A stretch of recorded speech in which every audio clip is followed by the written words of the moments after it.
7 में ट्रैफिक हादसा होता है जो कि यकीनन काबिल अफसोस है, उस पर पॉलिटिक्स नहीं होनी चाहिए, लेकिन अनफॉर्चुनेटली वो हुई। अज़मा बुखारी साहिबा ने कहा कि हमने आपको आईना दिखाया और आपको बुरा लग गया। उन्होंने कहा कि अगर अच्छी सड़कें देखनी है तो लाहौर आ जाइए। ये भी कहा कि सुबाइयत का कार्ड खेलना पुरानी आदत है आपकी। तो जवाब भी आया, शजील मेमन साहब ने भी जवाब दिया। इस पर हम क्या समझें कि ये जो कन्फ्रंटेशन है किस हद तक आगे जा सकती है?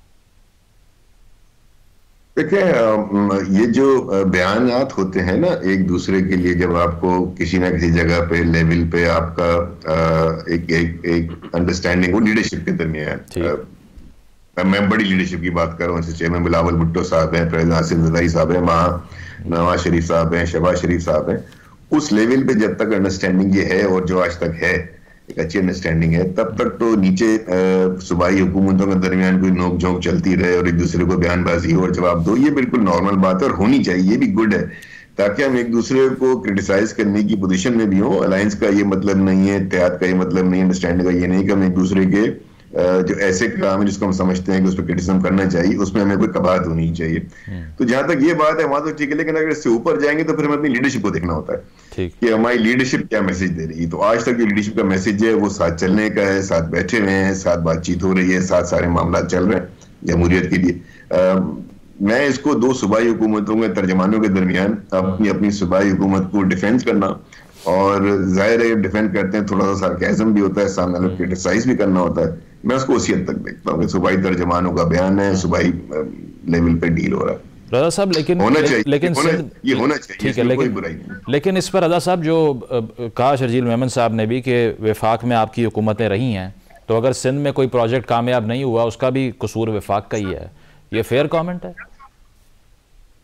जो सिंध में ऐसे प्रोजेक्ट्स हैं जो मैं जानता हूं जिसमें वफाक की कंट्रीब्यूशन है, पानी का प्रोजेक्ट्स है, हाईवेज का प्रोजेक्ट है, या इवन अगर आप कराची शहर लें तो कराची में बहुत सा एरिया ऐसा है जो ना केएमसी के अंडर आता है ना सूबाई हुकूमत के अंडर आता है, वो वफाक के अंडर आता है। बहुत से ऐसे वफाकी इदारे हैं जो केएमसी जो कराची के अंदर म्यूनिसिपल जुरिस्डिक्शंस भी रखते हैं।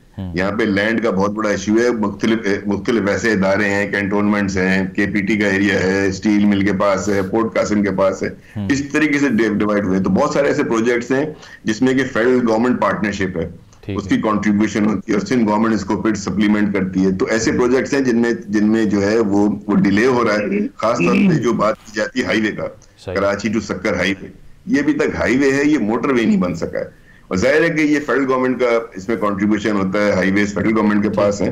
तो वो हुकूमती लेवल पर वो उसको पार्टी के लेवल पर मैं नहीं समझता कि वो पार्टी लेवल पे लीडरान के खिलाफ कोई बात हो रही है, हमने लीडरान को मुखातिब करना शुरू कर दिया है। वो एक सूबाई हुकूमत अपना राइट समझते हैं। मिसाल के तौर पर 6 केनाल्स का मसला है, 6 केनाल्स पे सिंध गवर्नमेंट जो बड़ी फर्म खड़ी हुई है, मुझे पंजाब गवर्नमेंट का स्टांस नहीं पता, लेकिन वो जब भी बात होगी सिंध गवर्नमेंट और पंजाब गवर्नमेंट के दरमियान होगी, सिंध गवर्नमेंट उस पर अपने इतने पॉइंट रेज कर रही है। इसी तरह चेयरमैन साहब ने भरे जलसे में बहुत सारी बातें की हैं, उन्होंने शिकवा किया तो उन्होंने फिर अपनी बराबर की लीडरशिप से किया कि जब आप कोई अहम कौमी इशूज पे मामलात होने होते हैं, वहां मुशावरत नहीं होती या लेजिस्लेशन होती है या प्रॉपर मुशावरत नहीं होती, डिलेड मुशावरत होती है, तो वो लीडरशिप के जो मामलात हैं वो लीडरशिप मान रही है। ये जो आप बात कर रहे हैं ये प्रोविंशियल और फेडरल मतलब सब्जेक्ट्स के अंदर, सर्विसेज के अंदर वो मामला, ठीक है। बात का क्रक्स ये है कि वो इंटेंसिटी नहीं है इसकी कि सीनियर लीडरशिप भी ये बिलीव करे।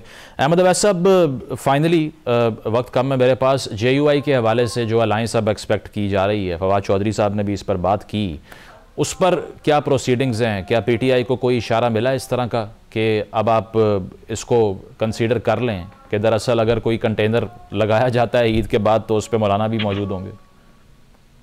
इशारा जरा क्लियर कर दें क्या मतलब? ये पॉसिबिलिटी जो है साहब करेंगे किसी वक्त भी ये मुझसे बात कर रहे हैं? जी अहमद साहब कंटिन्यू। मैं कह रहा हूं कि ये पॉसिबिलिटी जो है इसको रूल आउट नहीं किया जा सकता, क्योंकि एक इंग्लिश का मुहावरा है ना कि enemy of your enemy is your friend. जी इस वक्त पॉलिसी मेकिंग के अंदर और हुकूमत की जिस तरीके से फॉर्मेशन उसकी हुई है और उसके बाद जो मामलात आए हैं तो बहुत क्रिटिकल है। मौलाना भी कहते हैं ना, और PTI में तो आप ही एनिमी हैं मौलाना साहब के भी, अगर मैंडेट की बात की जाए उसको क्या करेंगे? चलिए वो कहते थे, अब नहीं कहते हैं। अच्छा, अब सवाल ये है कि ये मामला जो इतने खराब हो पड़े हैं, सही, इसलिए किसी वक्त भी जो है वो ये एक प्लेटफॉर्म के ऊपर, एक एजेंडे के ऊपर ये आ सकते हैं, क्योंकि जब भी एक मूवमेंट की शक्ल बनती है तो वो हमेशा यूनाइट करती है, पॉलिटिकल एक्टिविटी डिवाइड करती है, और ये एक मूवमेंट बनेगी और ये यूनाइट करेगी यकीनन सबको। तो अशरफ ज़ई साहब का इस पे कोई इख्तलाफ नहीं होगा, बाकी जो इस मूवमेंट का हिस्सा है कोई इख्तलाफ नहीं होगा उनका आपस में? नहीं, बिल्कुल नहीं होगा। अशरफ ज़ई साहब भी बिल्कुल शामिल होंगे उसके अंदर, बिल्कुल उसमें तो है शामिल। बल्कि ठीक इख्तियार वली साहब, ठीक है। और ये बहुत बड़ी बनेगी। देखिए, उनका सबसे बड़ा एतराज तो ये है जो पिछले दिनों आया, जिसको लीडर ने नहीं माना इनके, कि भाई आप खत कहाँ लिख रहे हैं। वो वहां खत लिखने को अच्छा नहीं समझते, उन्होंने ओपनली मना किया वैसे। और उसमें उन्होंने सिर्फ वही नहीं है, शायद खगान अब्बासी साहब ने कहा ठीक ये वहां खत और भाई हमारे खत वहां लिखे जा रहे हैं। इख्तियार वली साहब, फाइनल कमेंट फ्रॉम यू। अब अगर आप ये समझते हैं, इरफान सदीकी साहब ने भी ये बात की कि अवाम आपकी कॉल पे, यानी कि तहरीक इंसाफ की कॉल पे बाहर नहीं आती, तो अगर ये मूवमेंट चलती है आप अलाउ कर देंगे इसको? क्योंकि अगर दरख्वास्तें दी जाएँ PTI की तरफ से जलसा करने की, उसको तो रिजेक्ट कर दिया जाता है, लेकिन साथ साथ आप पॉपुलैरिटी लूज़ करने की भी एक्यूजेशन लगाते हैं उन पे, तो इस बार कितनी स्पेस देने का मूड है हुकूमत का?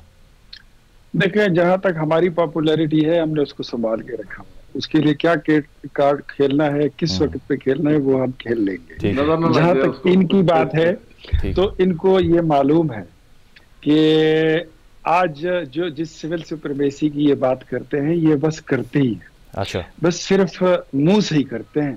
फौज के ये जहां पे ये खत शत लिख रहे हैं ना, इनके जिनके साथ ये इत्तेहाद बनाना चाहते हैं वो इसके खिलाफ है। और दूसरी बात मैं इनको ये बताऊं कि आज अगर फौज के एक आर्मी चीफ तो बहुत बड़ा आदमी होता है, DGI बहुत बड़ा आदमी होता है, एक संतरी एक हवलदार के आंख के इशारे की देर है, ये सारी PTI, सारी की सारी PTI, अच्छा, ये मशरिक से मगरिब पे चली जाएगी। चलें वक्त खत्म हो गया। ठीक है, बहुत बहुत शुक्रिया। अहमद अवैस साहब, इख्तियार वली, रजा हारून साहब मौजूद थे।